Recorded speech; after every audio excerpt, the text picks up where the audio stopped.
Well, you're tuned to Family Radio Love 101, and of course, you're inside Behind the Pulpit. And this week, inside Behind the Pulpit, I have with me a young man of many hats. Yeah, though he's not wearing a hat at the moment. I have a young man with me who wears many hats. He is Mario Sams, and of course, he's an educator, a guidance counselor, justice of the peace, a lay preacher, singer, motivational speaker. Extraordinaire. A leader who is guided by the scripture in St. Matthew chapter 20, verse 28, which states, I come not to be served, but to serve. This is a noble and selfless mission for a young man who has a sense of call to the ordained ministry in the Anglican Church.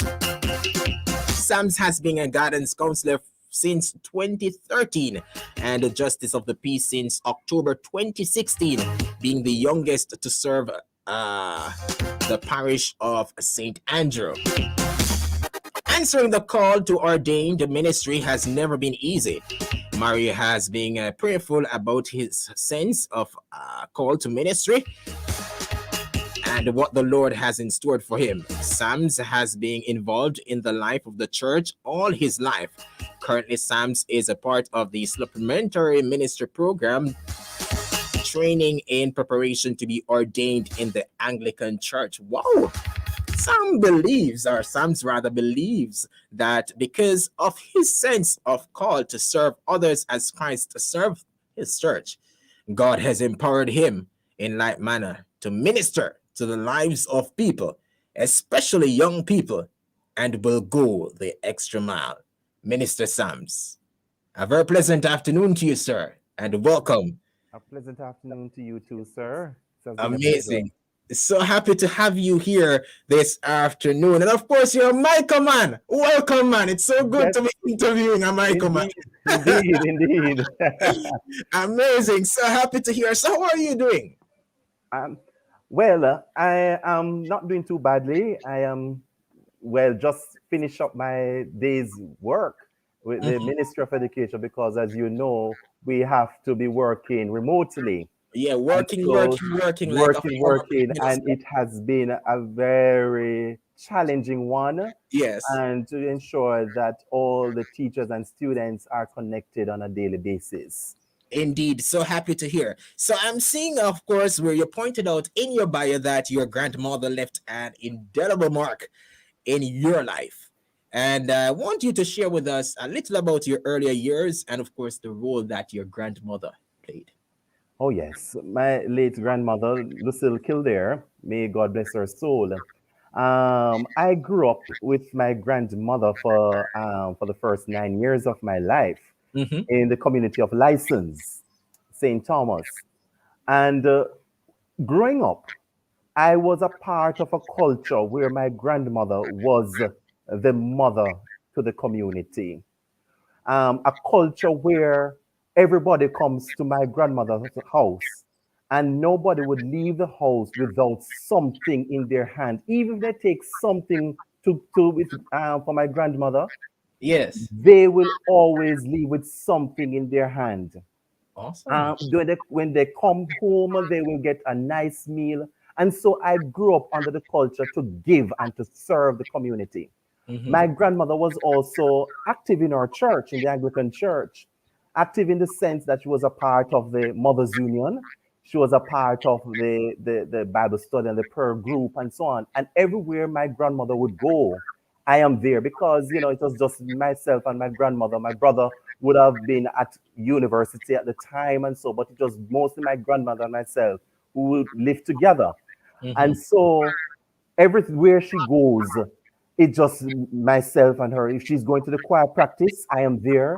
I am there singing, making noise, and although I can't sing the tune properly at the time, the choir director would say, Mario, stop the noise, and even when it's church, every Sunday, there's not a time we miss church. Even if I was sick, there was not a time I would miss church. I was always there in church. night and day, Mothers Union meeting, choir practice, Bible study, and especially if a member dies, my grandmother and myself will go and visit the home of the family and to provide support to the family. So I grew up in that culture where, as you know, where self is put aside to ensure that others are are supported, others are encouraging that nature. And so my grandmother was that kind of person. And I remember when I was at primary school, I never got beaten from my teacher, but I remember one particular teacher beat me. And Oh, my grandmother, yes, my grandmother came to the school to speak with the teacher because my grandmother really don't beat me. But guess what?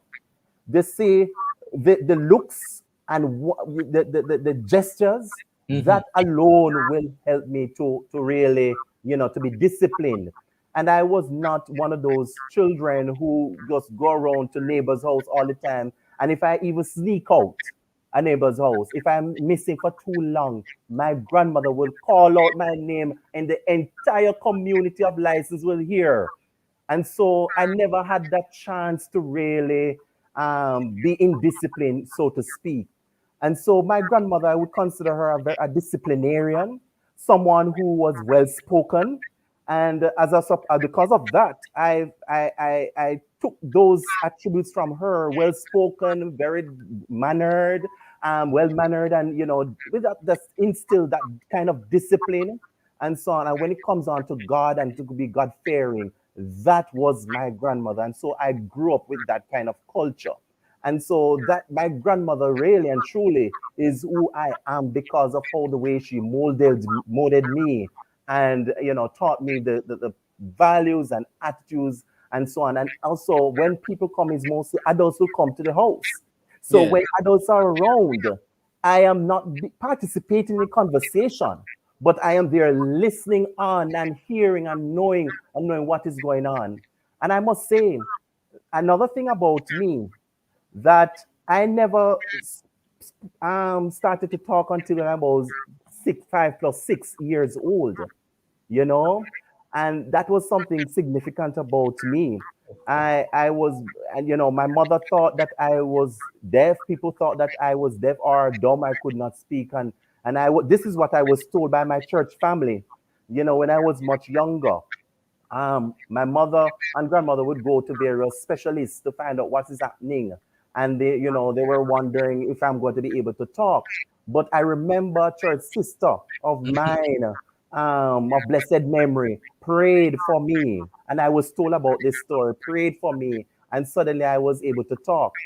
And since then, I have been talking nonstop. My God, this is really Testimony Tuesday, right? You and Family Radio Love 101, from one testimony to another. Maria Sam's there sharing after not speaking for almost 5 years, if not more. My God, God came through. So, at what age of your life did your ministry related journey begin? And how easy or difficult was it for you? Well, my ministry began as early as I was a child, as I said before. Ministry, because ministry is not just preaching behind the pulpit.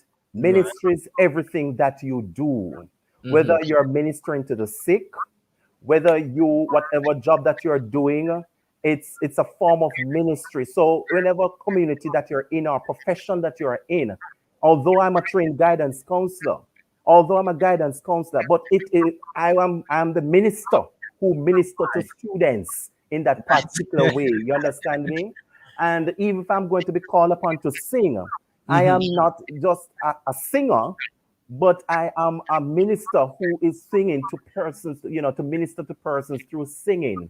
And Mm-hmm. so if I'm called to preach, I am not just a preacher, but Preacher. I am a minister, ministering to those who are listening. You understand me? So Mm-hmm. ministry for me has started as early as I was young because in the Anglican church, I know many persons who, may not, understand the whole um, worship in the Anglican Church. But in That's the right. Anglican Church, I was confirmed at age 12 in 2002, one day before my birthday, July 28, 2002. Since then, I was confirmed and confirmed me in that the laying of hands by the bishop. And of course, I was baptized as a child. The baptism where the water was sprinkled and so on and so forth. So I've always been walking with the Lord, but it became very serious at the age of 12, where I Okay. journey with God. And Wow. also when from that, I never thought about becoming a priest or pastor during those years, really and truly. I remember growing up, I always wanted to become a bank manager because I had a cousin who was a bank manager. And so I wanted to be a bank manager. I had no idea about maths. I don't have no idea, but I just want to be a bank manager because I just see my cousin dressed up nicely, well put together, and so on. And so I want to become a bank manager, and so on. But things turned around at age of 9 when my grandmother had passed, when I started to live in Duck and Field with my aunt and uncle.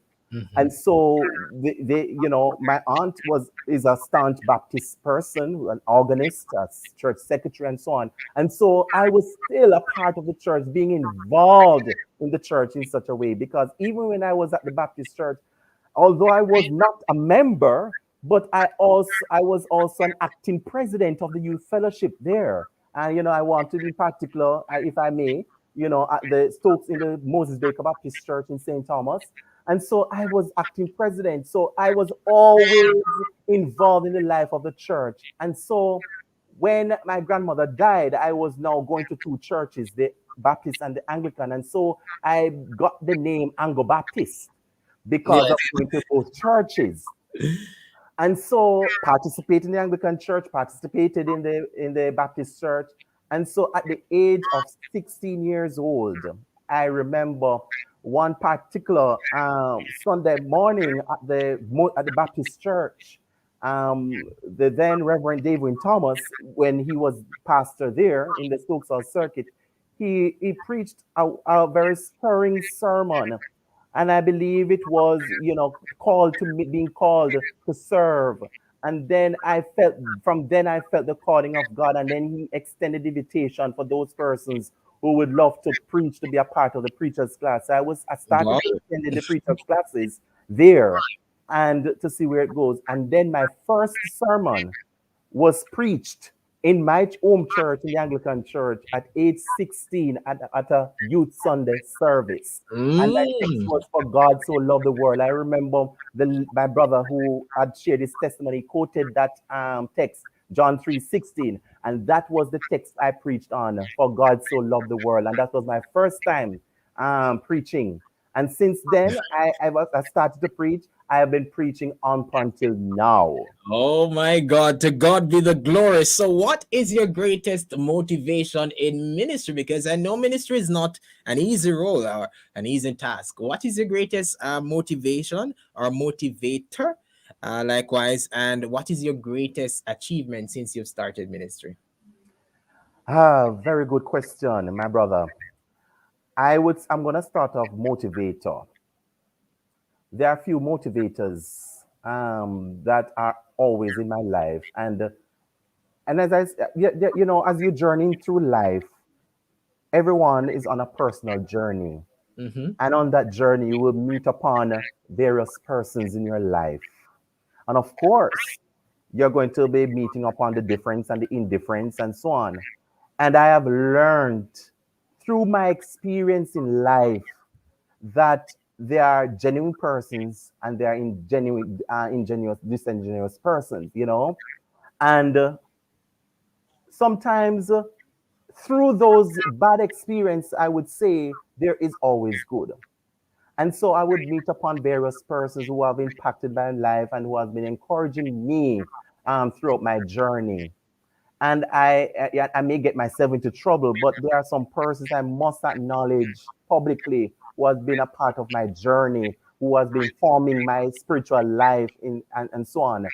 I must speak about the Reverend Dr. David Thomas, who started, impacted my life. I must talk about the Reverend Father Leonard Horton.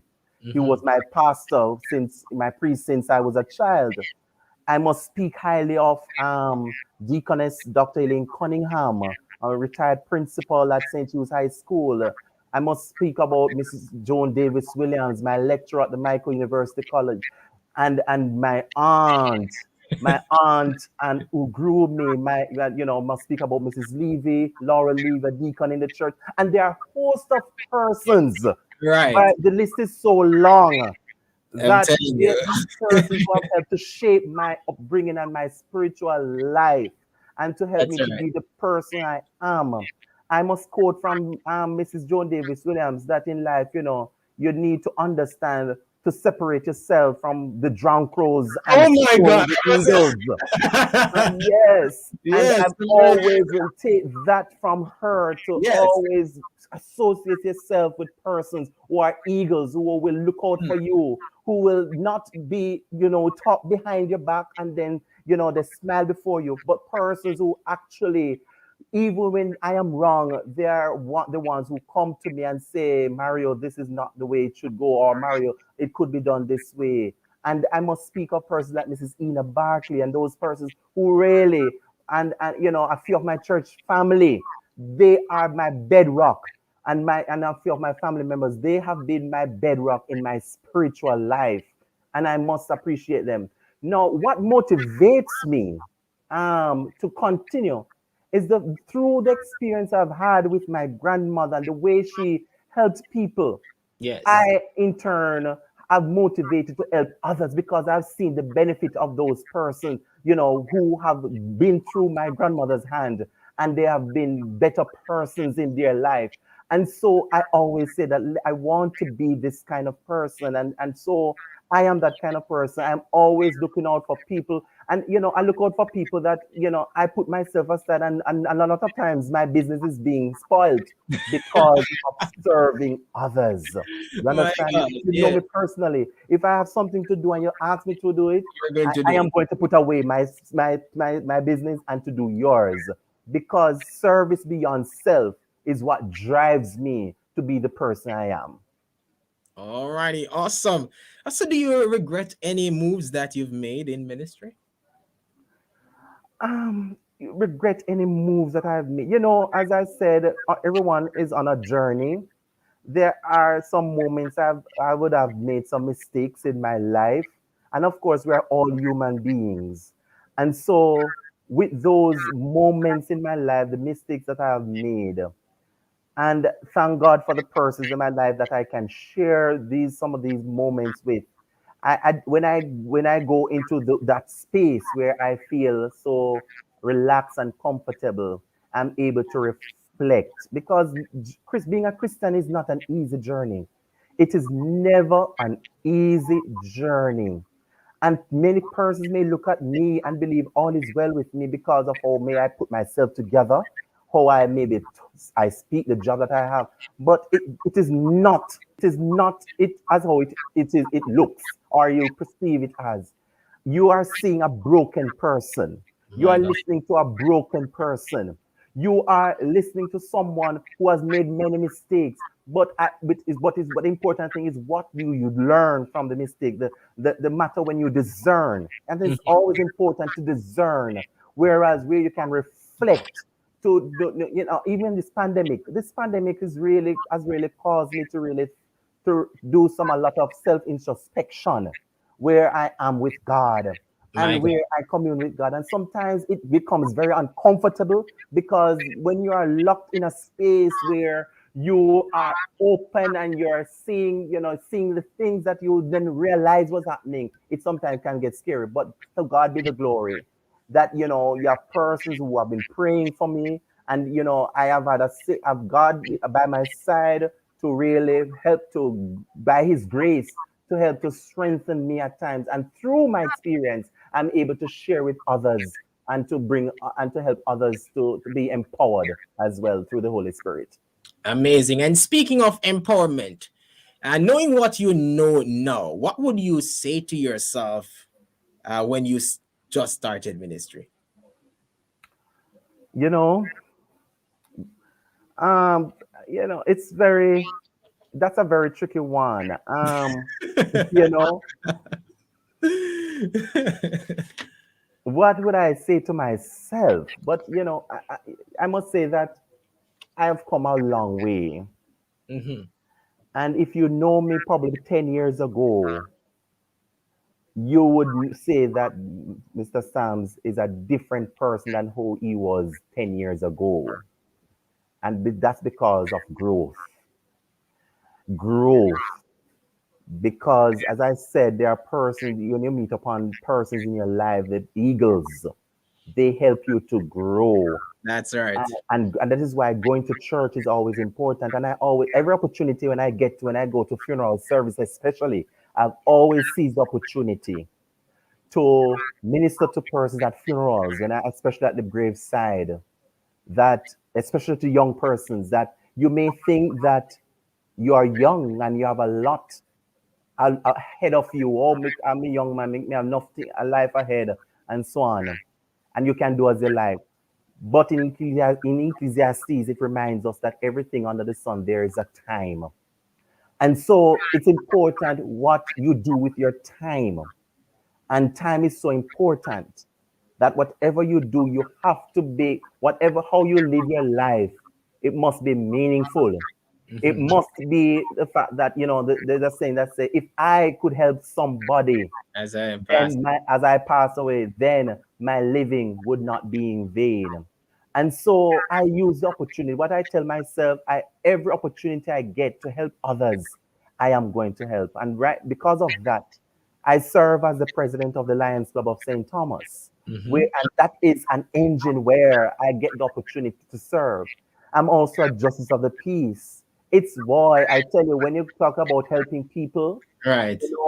having the connections all over the place, because trust me, young and old, middle age, everybody calls my phone for information, for every bit of information, because I make it my point of duty to really to be informed of many things, because I know that sometimes people call upon you for assistance and you have to be informed to help Yes. others. You understand me? Very important. Mm-hmm. Even in church and so on, you have to be, to be informed to help others, to guide them, to understand the scriptures and so forth.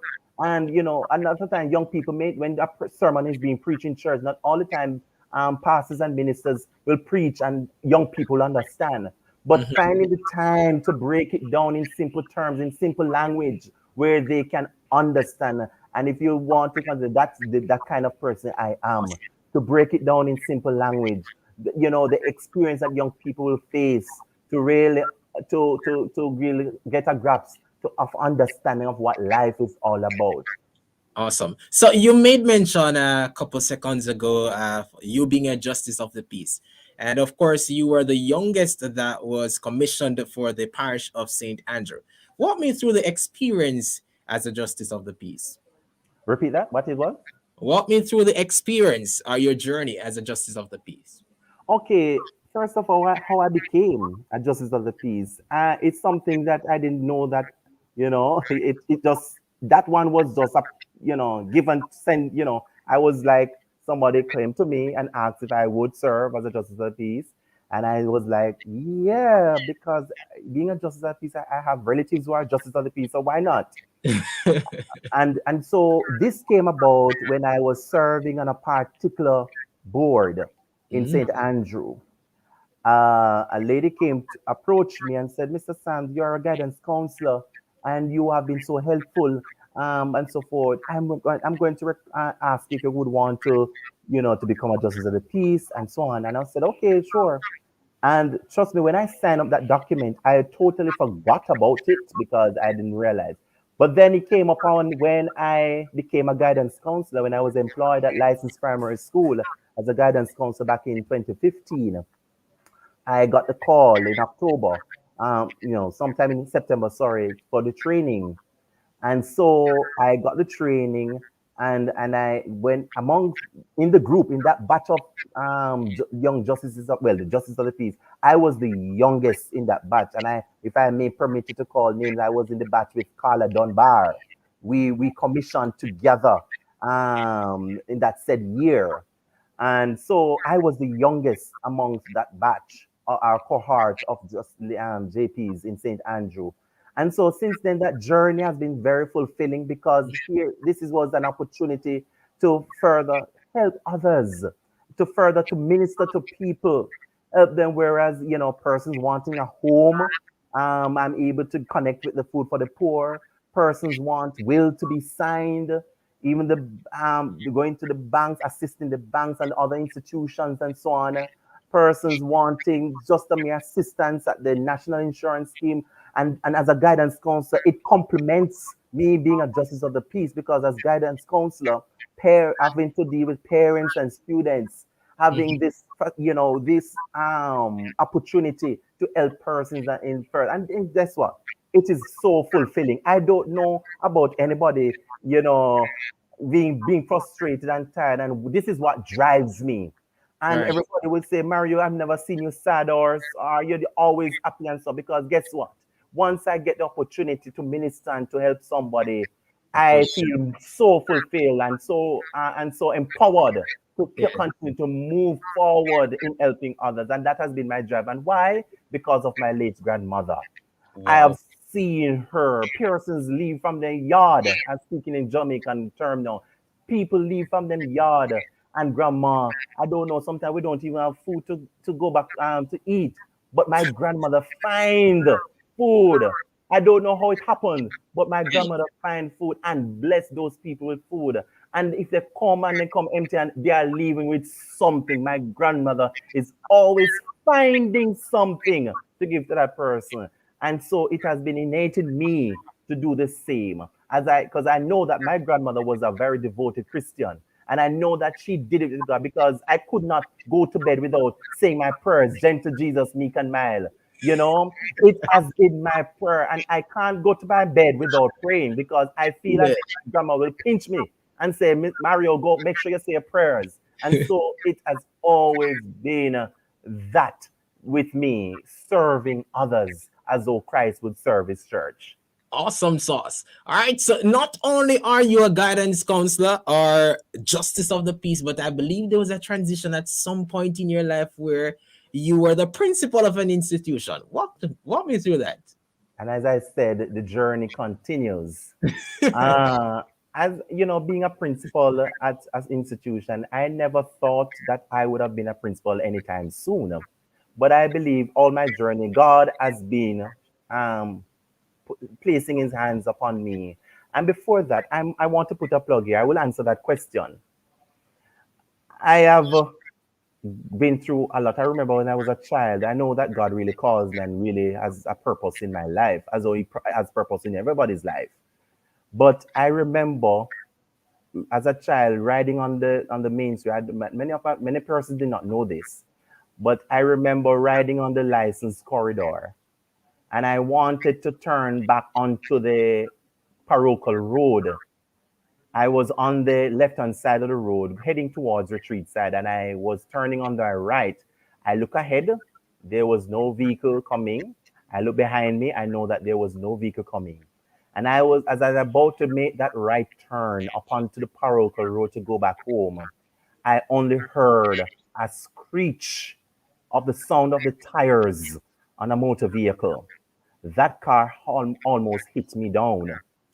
And Jesus. that was when I was about 7 or 8 years old. I remember back in 2000 and 15, 16, thereabout. I was coming home, just finished my work, and I met in an accident, and the car overturned and turned on its head on the top, and and the car was written off. And if that car was had flipped one more time, I would have ended up in the precipice, and that would have been the case. And so I came out scot free. When people came, people thought that I was just the mere passenger, because I still had on my shirt and tie, well tucked in, well looked neat and everything. But person thought that the driver had gone to the hospital. But not little did they know that I was the driver. And then when the police came and wondered, how come you're still alive and the car is damaged so badly and you're still alive? How come nothing is happening to you? And I had to say that was God that was with me. I also had an accident earlier this year, in August, recently, and uh, and I must say that it could have been worse. And I know that God really has his hands upon me. And I know that all the experience I have gone through, I know that he has purpose and has called me to a greater purpose in life. And I know that my time here on earth is not finished. And I must say that as I go along, meeting with people and dealing with people and working with people, persons have shared with me how I have impacted them or have encouraging them because I believe in empowering others. And as I said, I have a quote that I always am guided by, that as I ascend, I must bring others along with me. Because I don't believe in knowing everything and leave people behind. Because as Mrs. Joan Davis, I'm calling her name so often, Mrs. Joan Davis Williams will say to us at college that the richest place that you can find is the cemetery, because many people die with ideas. Many people die with their talents and skills and don't get the chance to share them.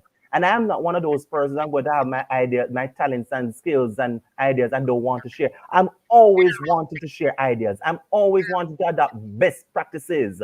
And so that's the kind of person I am, because I don't know what it's like to be selfish. Believe you me, it's not my nature. I don't know how I do it. I don't know how to do it.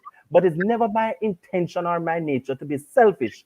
And so, as a result of me being a principal, is that when I was approached, I thought that the person was joking, because I said, man, I'm in the system for 5 years. I mean, principal, you're not turned principal after 5 years of Years. serving.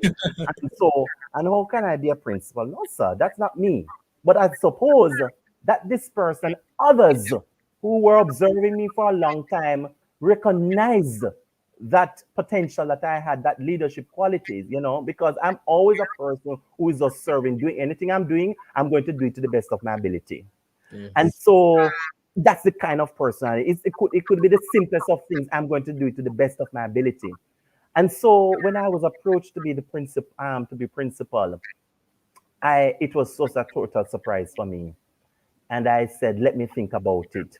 I thought about it and I accepted the post. And I've been, I can probably, I may be the youngest prince to be as principal after 5 years in a system, but it goes to show that God has a special calling in my Yes. life. My And I gosh. am not saying this to brag or to, but to just to show that everybody's journey is different. That's Not right. because my journey is like this, your journey should be like that. Yes. Because we are on a journey. Our experiences are peculiar. Our Mhm. experiences are unique. And so God has called us according to his purpose, according to how he wants us. You understand me? And so I continue to walk in that light. And so, as a principal, I am not the principal in the community of Juan de Bolas, but I am ministering as a principal to the people, to the students, to the teachers, to all the stakeholders, to my colleagues in the region 6, Mhm. as a principal and so on. And it's another, and I would say it's a vineyard that God has called me to serve. And I know that they are great, because as a matter of fact, when I was called to be principal, when I visited the community, it's a very deep rural community. And I sat and I looked up, and I looked up to God in the sky. I said, God, Oh, I don't know what you want me to do, but why are you sending me up in this place, in this bushy place, and in this place behind your name? Because I said that, my God, it is behind God. And no, and when I said I'm principal of Wonder Bowlers, and people say, "Oh, which school name, so?" Me no know what school, so. And it goes to show that no matter what, if God is calling you to somewhere, He's going to equip you, He's going to prepare you. And so mhm. that's all I have to do, is to just open my faith to Him and to see what unfolds.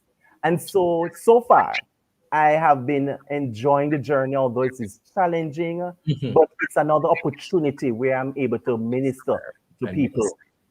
awesome. All right, we are technically out of time, and of course, it seems that we need a part two because your story seems to be so compact. And of course, in closing this afternoon, I would love to know, how do you balance your personal life with secular and pastoral duties, plus other involvements and children coming to you, and teachers you have to be catering for, parents, and the whole works. How do you manage all this? Let me tell you something, a very important word: balance. Mm-hmm. I don't know how I do it. My colleagues always ask me, Mario, how do you do it? And this is what I said. You see, if God has called you to it, He will bring you through it. He will equip you. I really and truly, it has been, as I said, helping others is fulfilling.